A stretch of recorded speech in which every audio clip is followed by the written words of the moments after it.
Welcome back to Conflicts of Interest. This is episode 760, and I'm the host of the show, Kyle Anzalone.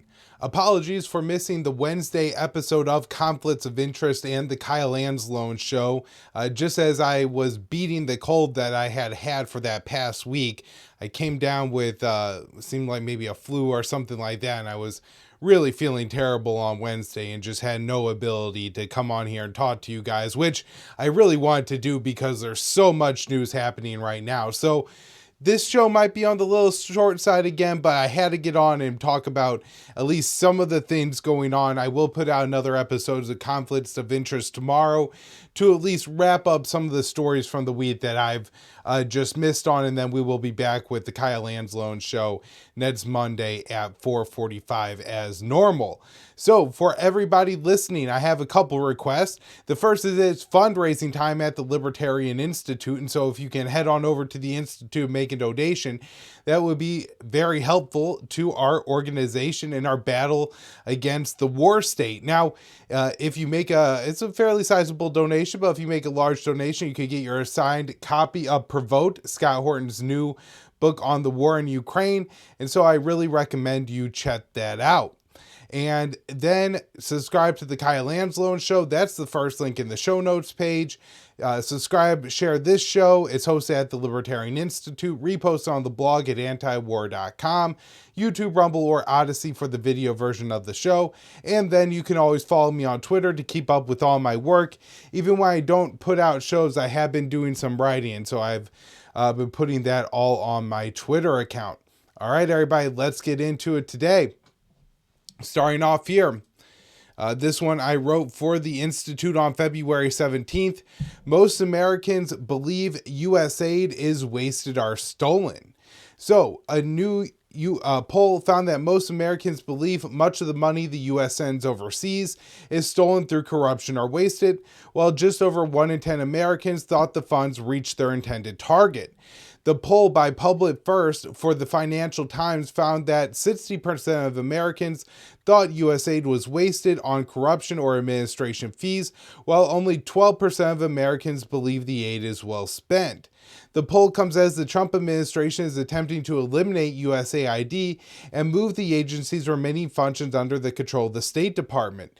Advisor to President Donald Trump, Elon Musk, posted on Musk earlier this month, "We spent the weekend feeding USAID into the wood chipper."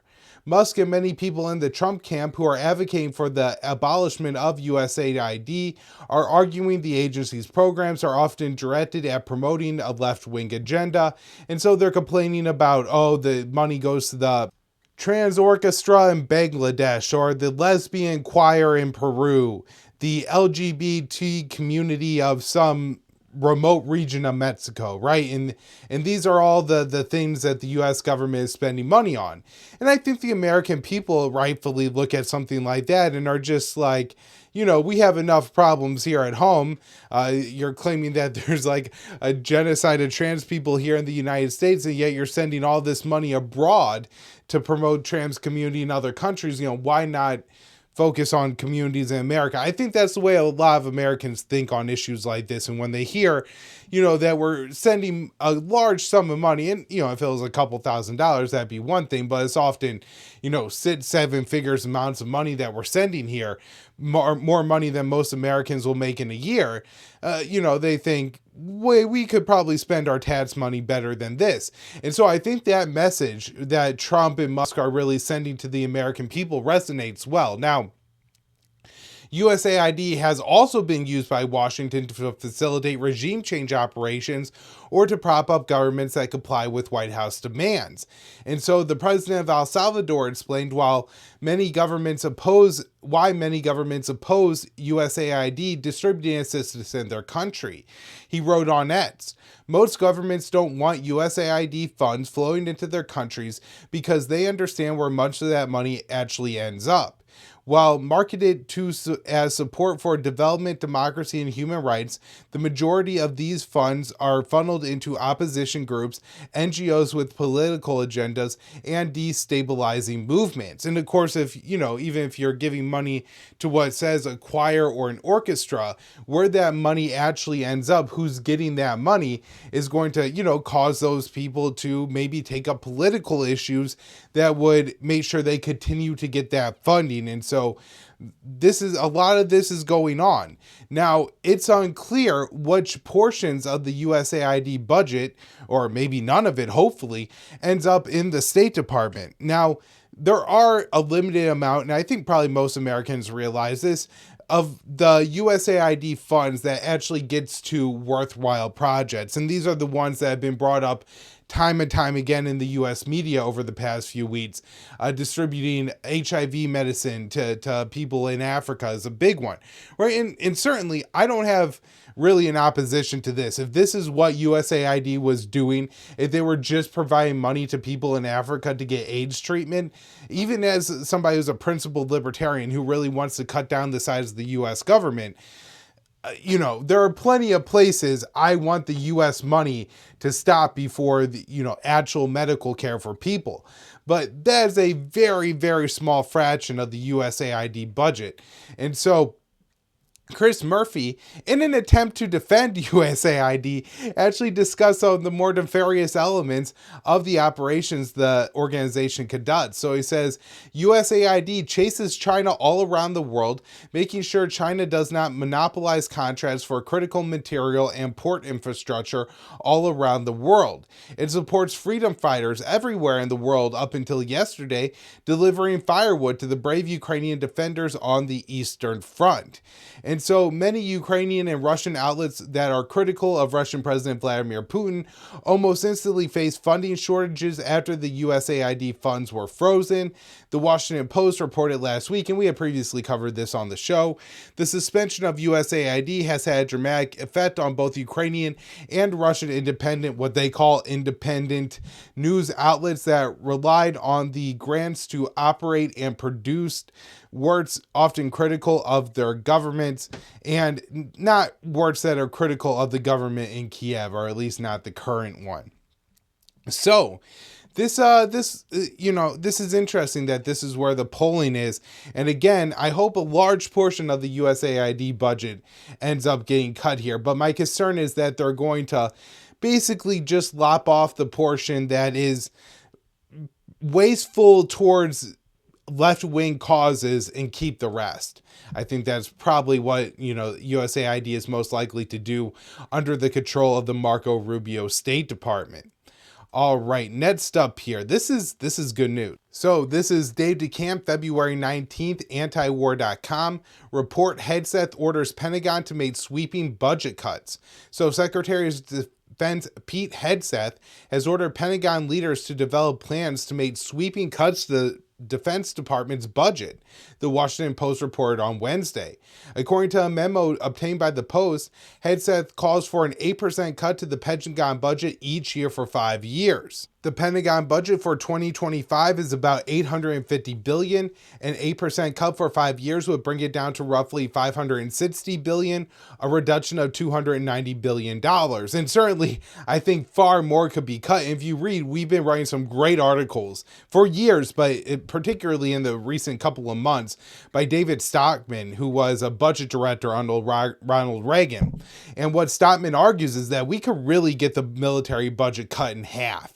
And so this isn't quite as ambitious as Stockman wants, but if this is what we're talking about, that's a lot of money that's going to be saved. This would be absolutely huge. And remember, we're talking about money that gets put into feedback loops as well. And so taking a third, about, it looks like just the rough math to me, of the Pentagon budget in this way, maybe 30% of the Pentagon budget in this way, we could be talking about maybe not the defense military industrial complex, the Mickey Matt, whatever you want to call it, may not lose $3 in every $10, but they may lose a significant chunk of those funds that really keep them having so much power in the United States of America. So, Head says want the proposed cuts to be drawn up by February 24th, and the memo included a list of 17 categories that would be exempt from spending cuts. The Post said the exemptions include operations at the southern border, the modernization of nuclear weapons and missile defense, and the acquisition of submarines, one-way attack drones, and other munitions. Now, the not cutting into the modernization of nuclear weapons and missile defense, I think makes this proposal very difficult to reach. That's a large portion of the military budget we're talking about there. So if he's not willing to cut in that, then it may be difficult, especially 2-3 years down the line, to keep making this 8% target. That being said, there are plenty of very wasteful projects, the aircraft carriers, the F-35. So if they're talking about cutting into that, we could be talking about saving the American taxpayers a lot of money every year, and also at least taking out some of the funds that are, being injected into the military industrial complex. The Pentagon has also been targeted by Elon Musk's Department of Government Efficiency, or DOGE. The Washington Post reported on Tuesday that Trump's administration ordered the Pentagon to hand over a list of probationary employees to the exemption that they may be fired, which came as DOGE workers arrived at the Pentagon. The news of the plan to cut the Pentagon budget comes after President Trump suggested he wanted a major reduction in military spending and wanted to cut in half as a part of a deal with Russia and China. And again, if you were to make that deal, you would imagine that at least some portion of the nuclear modernization budget would have to be cut into. Maybe the ICBM program. That could be a lot of savings that we're talking about for willing to get rid of the third leg of the nuclear triad, and certainly the least necessary and most risky of the three. All right, I'm not even joking here. More good news. U.S.-Russia agreed to normalize diplomatic ties and seek end to the war in Ukraine. I wrote this one for antiwar.com on February 18th. Following a high-level meeting between U.S. and Russian officials, the State Department said Moscow and Washington will begin taking steps to normalize diplomatic relations between the two superpowers. U.S.-Russia diplomacy sank during the first Trump administration, and Joe Biden nearly cut all contact with Russia after the invasion of Ukraine. So, Secretary of State Marco Rubio, National Security Advisor Mike Waltz, and Middle East Envoy Steve Witkoff met with the Russian delegation led by Foreign Minister Sergei Lavrov on Tuesday. During a press conference after the meeting, Rubio said the parties agreed on 4 points. He said, first is we're going to point our teams respectively to work very quickly to reestablish the functionality of our respective missions in Washington and Moscow. For us being able to continue to move down this road, we need to have diplomatic facilities that are operating and functioning normally. U.S.-Russian ties have declined over the past decade. Rubio claimed that Trump is uniquely qualified or equipped for the task. However, during his first administration, Washington significantly set back its diplomatic relationship with Moscow. Trump previously set records for sanctioning Russia and expelling Russian diplomats from the U.S. He also destroyed two key nuclear arms control agreements with Moscow and refused to engage in the Kremlin on extending the New START treaty. Lavrov said he viewed the summit as a success, explaining, "We did not just listen but heard each other, and I have reason to believe the American side has better understood our position." Witkoff gave a glowing response to what was discussed during the meeting. He said it was positive, upbeat, constructive. Everybody was there to get to the right outcome, solution based. We discussed it afterwards. We couldn't have imagined a better result after this session. It was very, very solid. Rubio went on to explain the final 3 points. He said, the second point is that we're going to appoint a high-level team from our end to negotiate and work through the end of the conflict in Ukraine in a way that's enduring and acceptable to all the parties engaged. The third point is we're going to begin to work at a high level as well to discuss and think about and examine both the geopolitical and economic cooperation that could result from the end to the conflict in Ukraine. The top American diplomat added, "The last thing we agreed to is that while our teams are going to be working on all this, the 5 of us that were here today are going to remain engaged in this process to make sure we're moving along in a productive way." So while Tuesday's talks were the first significant effort at ending the war in Ukraine since April of 2022, Trump's effort to engage with Russia has been condemned by much of the political class in the West. Ukrainian President Zelensky has said he will refuse to abide by any of the agreement inked between the U.S. and Russia. According to National Security Advisor Waltz, the two sides did not set a date for a meeting between Trump and Russian President Vladimir Putin, but the two presidents talked about a meeting and expect to meet. When asked about American sanctions on Russia, Rubio did not commit to attempting to normalize economic ties between Washington and Moscow, but indicated that the embargo on Russia could be rolled back. He said, "Sanctions are a result of this conflict. There are sanctions that were imposed as a result of this conflict." And so I would say that in order to bring things to an end to any conflict, there has to be concessions made by all sides. And so I do think Rubio is talking about removing sanctions there, which would be a major step in the right direction. All right, next up here, this one from February 19th at the Libertarian Institute. Putin says Russia ready to return to the table to end war in Ukraine. Russian President Vladimir Putin celebrated the talks between the United States and Russian officials in Saudi Arabia. He said the Kremlin was prepared to engage in bringing the war in Ukraine to an end. According to Interfax on Wednesday, Putin lauded the first round of talks between the U.S. and Russian officials before saying Moscow is willing to engage with Kiev on ending the war in Ukraine. He said, "Yes, I have been informed. I rate them highly. There are results. In my opinion, we made the first step to restore work in various areas of mutual interest." On Tuesday, Secretary of State Marco Rubio met with Foreign Minister Sergei Lavrov in Saudi Arabia. Rubio said the two sides agreed to normalization of diplomatic relations and work to end the war in Ukraine. Putin explained that while the U.S. involvement in talks is required, he is also willing to engage with the Ukrainian. He said, "No one is excluding Ukraine. We are not imposing anything on anyone. We are ready. I have said this 100 times. If they want peace, let the negotiations take place, and we will be ready to return to the table for negotiations." On Tuesday, the Kremlin said Putin would be willing to speak with Ukrainian President Zelensky. On Wednesday, Trump wrote on Truth Social that Zelensky is a dictator who has done a terrible job. While ending the war is a top priority for both Washington and Moscow, both sides have indicated that the two superpowers are willing to engage on a range of issues.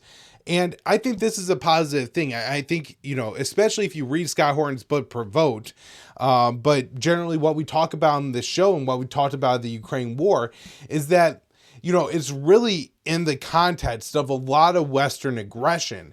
And I think when Putin invaded Ukraine, sure, the red line was Ukraine becoming a de facto NATO member and Putin not wanting that directly on his border. But I think it's also a culmination of all the other things that have happened in Europe post Cold War that have saw so many of the former Warsaw Pact and former USSR states become a member of the NATO alliance and really change the strategic and military balance of Europe that Russia is hoping to push back on here. And I do think it would be better for Ukraine if the war in Ukraine was negotiated in the context of scaling back the tensions in Europe in general between NATO and Russia, because that's one place where the U.S. could make concessions that I think Russia would be willing to make concessions in Ukraine for. And so particularly the Aegis Ashore systems in Poland and Romania, other U.S. military bases, other U.S. war games in the Baltic and Black Seas, in the Baltic states, in Finland or Sweden, are all things I think should and need to be on the table, and that way we could secure the best deal for Ukraine as possible. Now, hoping that Donald Trump is actually capable of getting the best deal, I think is somewhat ambitious, and I am very skeptical that he's going to be capable of that. But at the same time, I don't want to just be pessimistic about this, because this is the best diplomacy, the best sign that we've had, the best news that we've had in the U.S.-Russian relationship in a very long time. And so let's really hope that this is moving in the right direction. So this is absolutely wild what happened on Truth Social on Wednesday. On Wednesday, Trump called Ukrainian President Zelensky a dictator who has done a terrible job, as the two leaders are trading barbs amid renewed U.S. diplomacy with Russia. So Trump wrote, I think of it. A modestly successful comedian, Zelensky, taught the United States of America into spending $350 billion to go to war that couldn't be won, that never had to start, but a war that he, without the U.S. and Trump, would never be able to settle. The post came after Zelensky said Trump was living in a disinformation space in response to his criticisms of Ukraine not holding elections and for not reaching a deal with Russia earlier in the war or before the invasion. Zelensky said, I would like to have more truth with the Trump team. Trump also brought the lack of elections in Ukraine in his Truth Social post. He wrote, on top of this, Zelensky admits that about half of the money we sent him was missing. He refuses to have elections, is very low in the Ukrainian polls, and the only thing he was good at is playing Biden like a fiddle, a dictator without elections. Zelensky better move fast or he's not going to have a country left. Trump said his administration was currently successfully negotiating an end to the war in Ukraine. U.S. and Russian officials have agreed on Tuesday during talks in Saudi Arabia to work to normalize diplomatic relations and towards an end to the war. Trump said, on his Truth Social post, Biden never tried, Europe has failed to bring peace, and Zelensky probably wants to keep the gravy train going. I love Ukraine, but Zelensky has done a terrible job. His country is shattered, and millions have unnecessarily died, and so it continues. Vice President J.D. Vance also took aim at Zelensky over his criticism of Donald Trump. He said the idea that Zelensky is going to change the president's mind by badmouthing him in public media, everyone who knows the president will tell you that is an atrocious way to deal with this administration. And so, I got a couple points to make on this here. The first is that I think a lot of Trump's criticisms of Zelensky are somewhat fair. I think he goes too far in it. But, I think some of his criticisms are somewhat fair. I do think it's fair to call Zelensky a dictator at this point. That being said, I'm not quite sure that this is a good way to bring about the end to the war in Ukraine. Now, I don't really see it problematic if Trump is being maybe over complimentary of Vladimir Putin at this point in order to get Putin and the Russians to think that they have a real negotiating partner in the U.S. and to get them to come to a table with, a positive mindset. And so I'm not saying that he necessarily has to do that with Zelensky. I'm not saying that he cannot criticize Zelensky, but, these long rambling posts on Truth Social that absolutely slam the Ukrainian leader, I'm not sure are helpful in actually bringing this conflict to a close and might, in some respect, just do the opposite. Now, in a way, Trump really does have, and the U.S. really does have, I think, control the situation. For a period of time, the Europeans and Zelensky may be able to maintain this war without the American support, but it is just a period of time. It is not months really, or even years. And so I think that Zelensky's strategy here is even worse than Donald Trump's, where when Trump insults you, you got to take it on the chin and, maybe discuss this with him privately. But certainly these public comments attacking Trump are putting Zelensky in a worse position and putting the Ukrainians in a worse position. Ultimately, look, again, I'm not saying that the American people necessarily owe the Ukrainian people anything, but as we negotiate the end to this conflict, we should consider that the Biden administration decided to sacrifice the lives of hundreds of thousands of Ukrainians. And this was encouraged, of course, by the UK government, Boris Johnson, going to Zelensky in April 2022 and telling the Ukrainians that the West wasn't going to make a deal, that we were going to arm Ukraine, that we were going to help Ukraine fight, but that we were not going to make a deal or allow them to make a deal with Russia. Our governments do bear quite a bit of responsibility for this conflict. And so now they negotiate an end to it. They should try to get the best deal possible for the Ukrainian people, that gives them as much of a sovereign state as possible, as much economic possibility as possible. And I think this, the barbs being traded by Trump and Zelensky actually set that back. And again, I'm not trying to say that this is all a bad thing, that Trump is being more honest with the American people about who Zelensky is, but we do have to consider that he is trying to negotiate an end to this war here, and really pissing off the Ukrainians could lead to some negative results, even if it doesn't get what Zelensky wants, which is endless American support. So moving on here, Hamas to release 6 living 4 dead Israeli hostages this week. So Hamas and Tel Aviv have reached an agreement on several hostages within the next week in exchange for mobile homes and construction equipment entering the strip. On Tuesday, Hamas announced they would release 6 living and 4 dead Israeli hostages this week. The 4 deceased Israelis will have their remains returned on Thursday, and the other 6 captives will be released on Saturday. The AP reports the new agreement came after Hamas received significant pressure from Egypt to release the captives. Under the initial deal, 3 of the 6 living Israelis were scheduled to be released this coming week, when they're now going to be released, and 6 more will be released the week after, so they're getting their release moved up a week. Hamas says Israel agreed to allow more mobile homes and construction equipment into Gaza. Under the initial agreement, Tel Aviv pledged to allow construction equipment for clearing rubble and 60,000 pre-built homes and 200,000 tents to enter Gaza. Additionally, Haaretz reports Tel Aviv agreed to re-release Palestinians who were freed as a part of a prisoner swap in 2011, but were rearrested by Israel.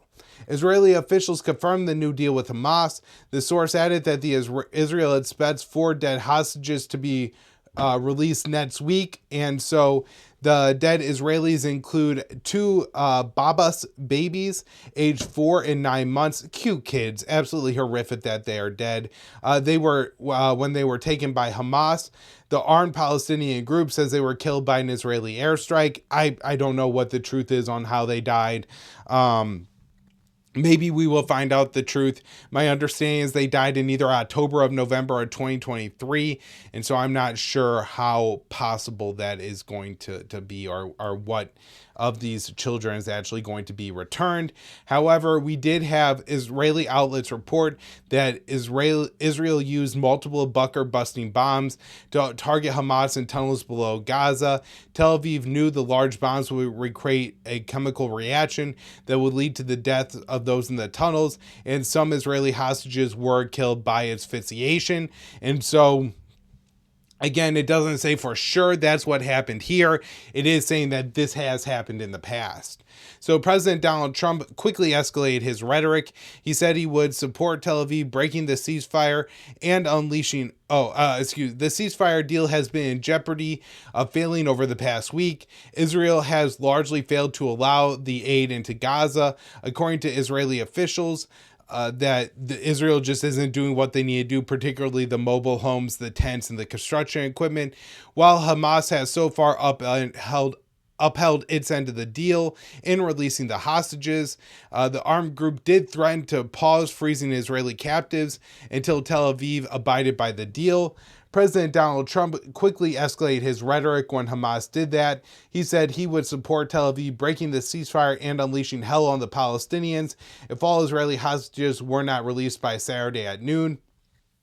Even after the 6 living Israeli hostages are expected to be released this week, Hamas will still hold over 29 Israeli captives, although about 30 are estimated to be dead, who are scheduled to be released during phase 2 of the deal.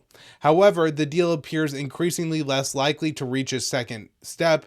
The Israeli Prime Minister has so far refused to engage in talks to hammer out the details of phase 2, which is scheduled to begin the first week of March. On Sunday, sources report that Hamas was prepared to allow the rival faction, the Palestinian Authority, to take over Gaza. The PA is permitted by Israel to have some control over the West Bank.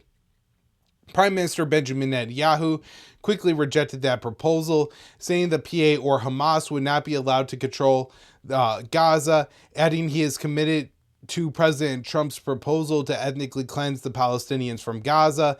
He said, "I'm committed to President Donald Trump's plan to create a different situation in Gaza." All right, everyone. This is, I think, the last article that I have the energy for today. Hamas offers to release all remaining Israeli hostages in exchange for a permanent ceasefire. So on Wednesday, Hamas offered to release all the remaining Israeli hostages in exchange for a permanent ceasefire and a full Israeli withdrawal from the Gaza Strip. A spokesman said, "We are ready for a second phase in which all the prisoners will be exchanged in one go within the criterion of reaching an agreement that leads to a permanent ceasefire and a complete withdrawal from the Strip." The Times of Israel reported that Prime Minister Benjamin Netanyahu's demands for the second phase to include Hamas being disarmed and removed from Gaza, which Hamas rejected. Netanyahu also wants the Palestinian Authority not to be involved in Gaza. So Hamas is releasing 6 Israeli hostages on Saturday, twice the number initially agreed to under the ceasefire deal. The Hamas spokesman said the group was doubling the number of prisoners to be released in response to a request from mediators and to prove our seriousness in implementing all the terms of this agreement.